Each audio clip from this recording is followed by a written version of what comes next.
I've said for years that crucial conversation skills are only applicable if you live or work with or near other people. Now that's a broad statement, and it applies equally to me.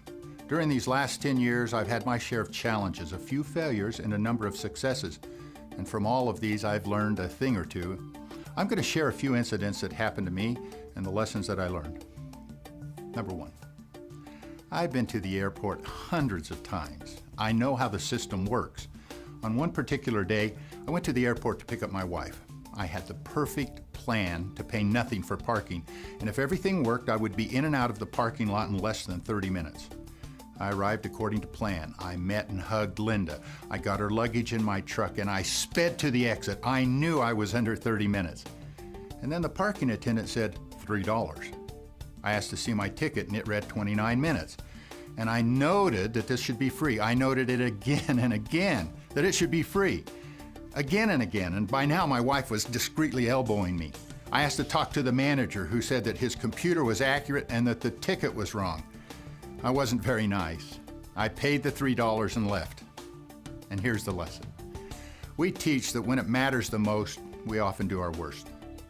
I've learned that sometimes when it hardly matters at all, we can do our worst. There is no cruise control for crucial conversations, and we need to be alert all the time. Since then, I've practiced noticing my early warning signs, and I've learned that I can catch problems with myself early.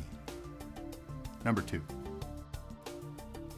A few years ago, a lady came up after a keynote and asked me to sign her book. This was an amazing book. It was the most underlined, tabbed, and dog-eared book I had ever seen. And as I signed it, I commented that the book looked well used. She agreed that she had used it, and at my prodding, she told me about bringing up issues with her boss, with her brother-in-law, with other departments where she worked. This was great. I said, "You've shared so many great stories, I'm not sure what your position in the company is. Are you the head of HR or chief operating officer?" She looked at me as though I didn't get it, and then she said very nicely, "You don't get it. I work in IT. Position doesn't matter.